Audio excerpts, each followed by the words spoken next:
Assalamualaikum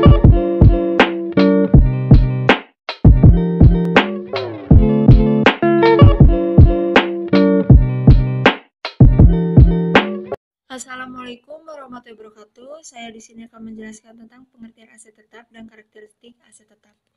Aset tetap dalam akuntansi adalah aset yang berwujud dimiliki untuk digunakan dalam produksi atau penyediaan barang atau jasa, untuk direntalkan kepada pihak lain atau untuk tujuan administrasi, dan diharapkan untuk digunakan selama lebih dari satu periode dengan harga mesin dan yang lainnya.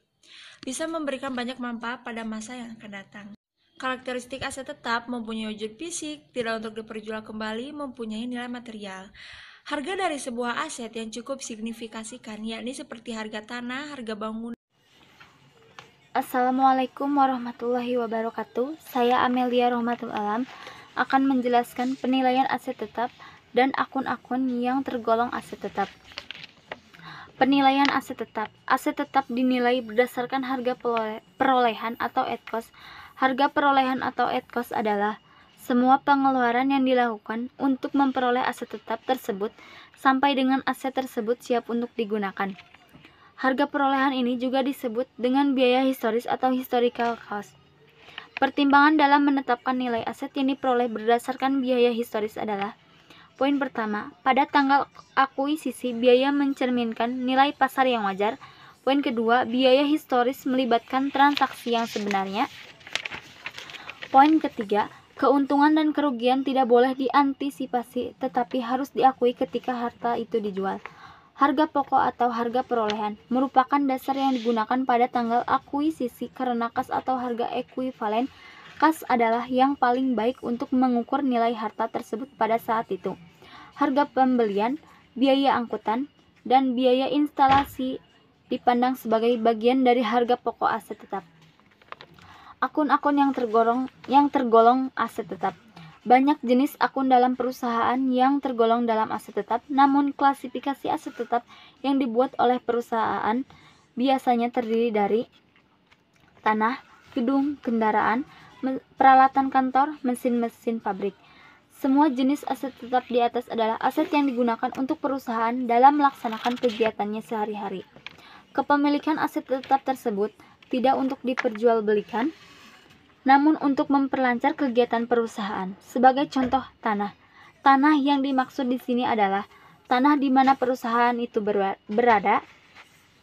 Begitu pula kendaraan dan gedung. Kendaraan dan gedung yang dimaksud adalah kendaraan dan gedung yang digunakan untuk operasional perusahaan. Tanah kapling untuk perusahaan real estate bukan aset tetap. Demikian juga kendaraan yang ada di showroom mobil juga bukan aset tetap bagi perusahaan. Aset-aset tersebut diperlakukan sebagai persediaan karena dimaksudkan untuk diperjualbelikan. Pembelian harga perolehan aset tetap. Banyak macam cara dalam proses perolehan aset tetap.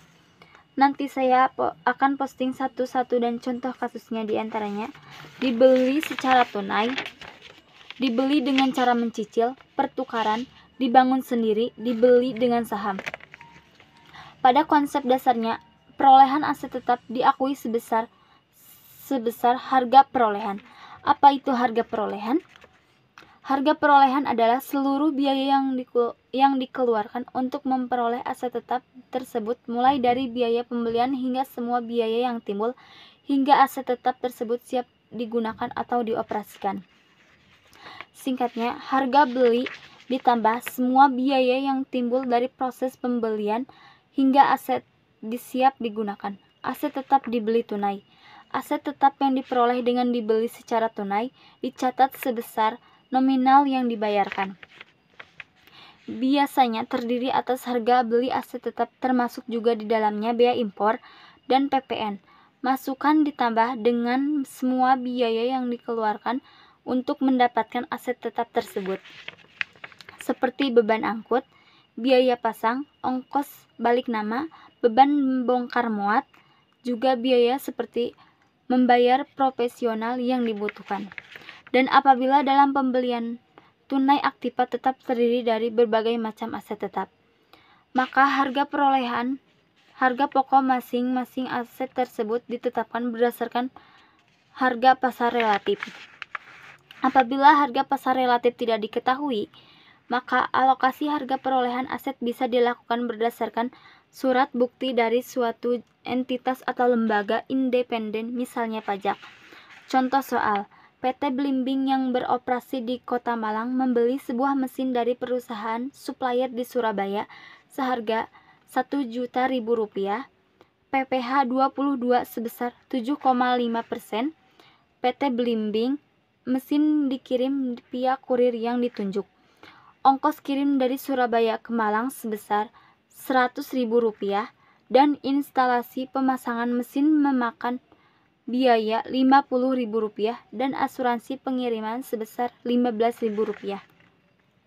Bagaimana perlakuan akuntansi atas pembelian mesin tersebut? Penilaian aset.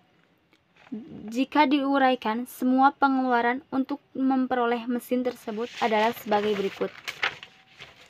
Pembelian Rp1.000.000, PPh 22, Rp75.000, ongkos kirim Rp100.000, asuransi Rp15.000, biaya instalasi Rp50.000, total biaya Rp1.240.000. Total biaya yang dikeluarkan sebesar Rp1.240.000 merupakan harga perolehan atas mesin tersebut. Pengakuan aset atau pencatatan. Pencatatan wajar. Mesin didebit Rp1.240.000, kas dikredit Rp1.240.000.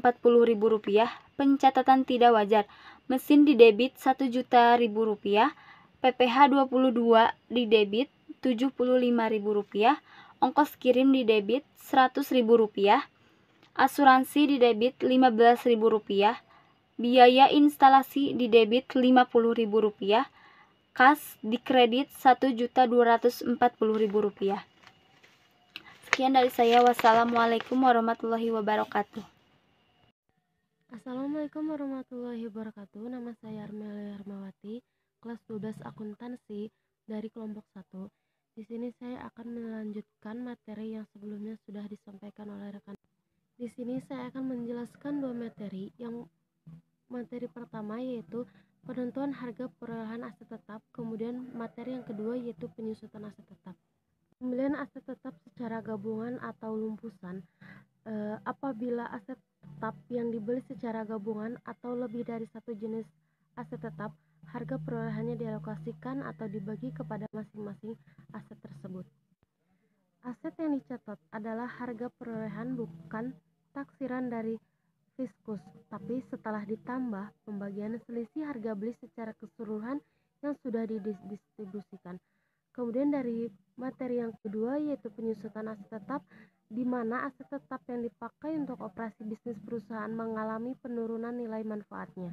Untuk memperjelas nilai aset dalam tiap periode, akuntansi memberikan cara untuk menghitung nilai penurunan aset tetap. Penyusutan bisa didefinisikan sebagai proses akuntansi untuk mengalokasikan biaya perolehan atau kos aset sebagai beban dengan cara yang sistematik dan rasional dalam periode-periode yang mengambil manfaat dari penggunaan aset tersebut. Kemudian ada faktor-faktor perhitungan penyusutan. Yang pertama yaitu umur manfaat. Kemampuan kapasitas produksi dari aset yang digunakan dalam operasi bisa disebut sebagai umur manfaat aset, dan juga perkiraan produksi bisa disebut umur manfaat. Terdapat perbedaan mendasar antara umur manfaat suatu aset dengan antara umur manfaat suatu aset dengan umur fisiknya.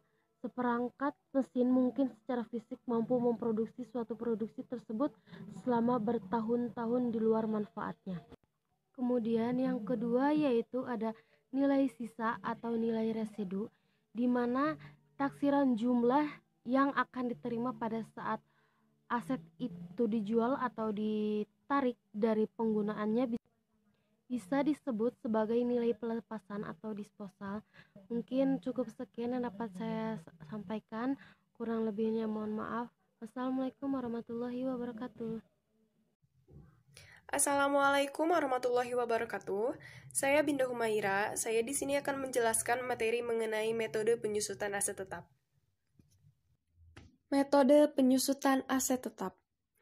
Pengertian dari metode penyusutan aset tetap adalah dalam akuntansi, penurunan nilai aset tetap disebut depresiasi atau penyusutan. Diartikan sebagai pengalokasian biaya perolehan dari suatu aktiva tetap karena adanya penurunan nilai aset tetap tersebut. Faktor-faktor yang dapat mempengaruhi dalam depresiasi nilai aset tetap yaitu yang pertama ada harga perolehan. Faktor utama yang berpengaruh terhadap depresiasi nilai aset tetap dan menjadi dasar perhitungan dalam menentukan besar depresiasi yang harus dialokasikan per periode akuntansi. Yang kedua, ada harga buku aktiva tetap, yaitu perhitungan dari harga perolehan dikurangi akumulasi penyusutan aktiva tetap. Dan tiga, ada nilai residu. Nilai residu yaitu perkiraan aktiva tetap setelah digunakan sesuai umur ekonomi. Nilai residu juga disebut dengan nilai sisa.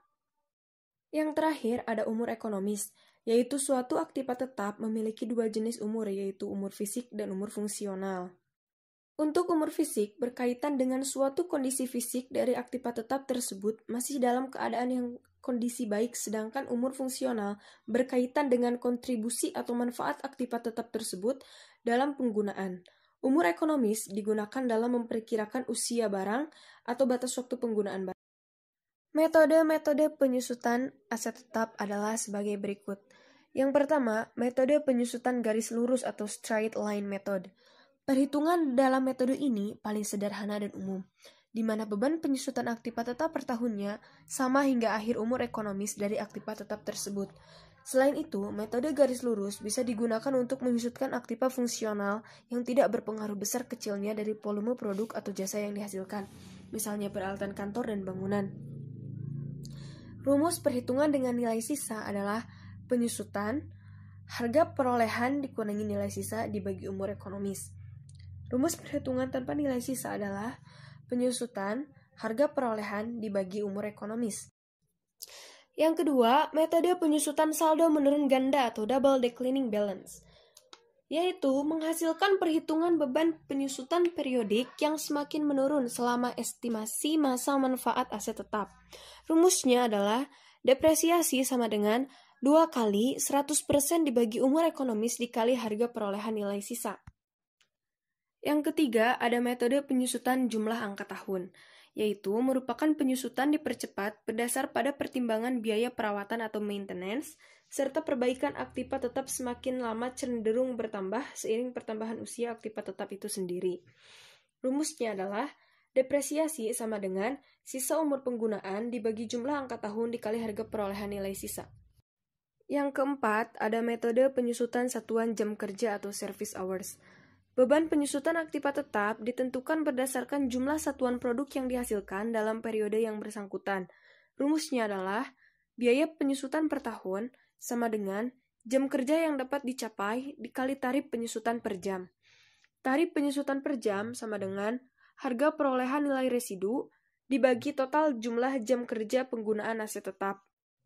Metode jam jasa atau kerja sangat baik digunakan untuk menghitung penyusutan kendaraan, dengan anggapan bahwa kendaraan tersebut lebih banyak rusak sebab digunakan dibandingkan dengan tua karena waktu. Yang kelima, ada metode satuan hasil produksi atau productive output. Metode ini, beban penyusutan aktiva tetap ditentukan berdasarkan jumlah satuan produk yang dihasilkan dalam periode yang bersangkutan. Rumusnya adalah beban penyusutan per tahun sama dengan jam satuan produk dikali tarif penyusutan per produk.